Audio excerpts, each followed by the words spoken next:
Hey everybody, these belt grinders, particularly DIY ones, are always fairly popular, so I thought I'd do a bit of an update on mine.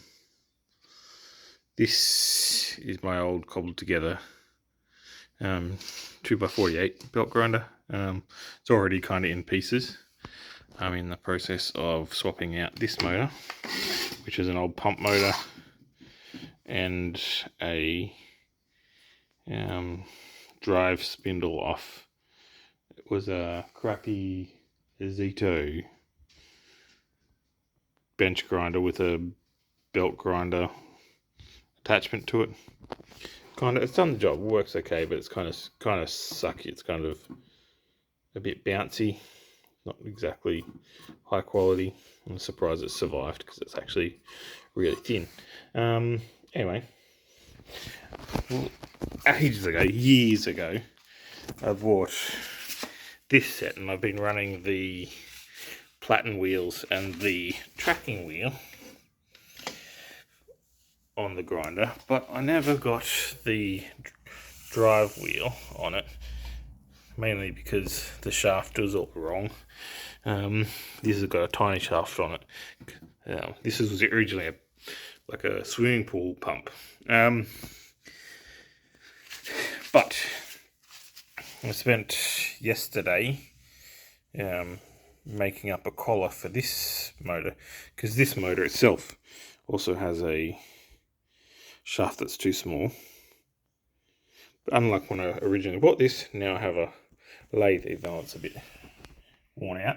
But anyway, spent yesterday making the collar and the key to get this drive pulley on the motor.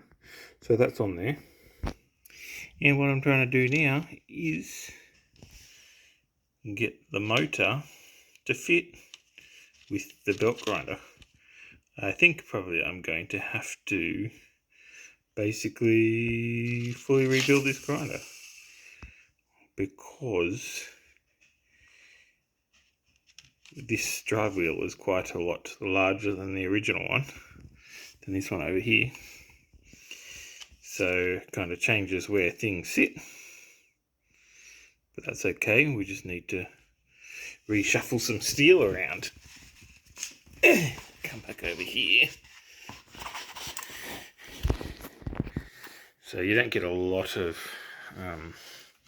room to play with this, and so I'm going to have to do a few things. I'm going to lop the back of that off so I can move my platen assembly. That should move all the way back, a little bit further anyway. Chop some ears off. This motor sits in a different spot. I might get rid of this shock absorber thing. I'm going to maybe cut that tab out. Either put the shock absorber on the other side. Shock absorber thing is like a hydraulic, pneumatic air strap kind of thing, although it doesn't sound too... I think it does. That's just the spring tensioner basically. But the other issue I'm having is, if you get up high, that kind of is where this sits. It's a bit too tall in the current arrangement to get the belt on. Like, that's basically the kind of... So option one is to cut the... we have to cut this tab off, but cut the bejeebus out of this this shaft, so I can drop down a fair way further. Basically has to sit like that.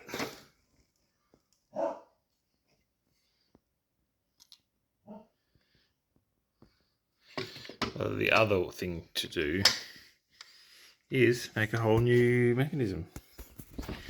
What I'm kind of contemplating is adding a pivot here somewhere, kind of whoosh, so it can go like spring like that kind of thing. Probably because I know this little tensioner mechanism works. Lop that off, weld it onto another shaft that basically goes like that. So weld that on like that, I suppose. Have that tensioned, that pivoting there somewhere, and then maybe even if I can find like make an arm to pull down and relax the belt maybe. But yeah, kind of what I'm thinking. That's basically where we're at. I guess I'll do a couple more update videos as we chug along and see how what you think. Anyway, this is more of a stream of consciousness than a highly edited video, but I thought I might just do a little update. Well, Happy New Year for tomorrow, and I hope everybody's had a good 2023 and good luck for 2024.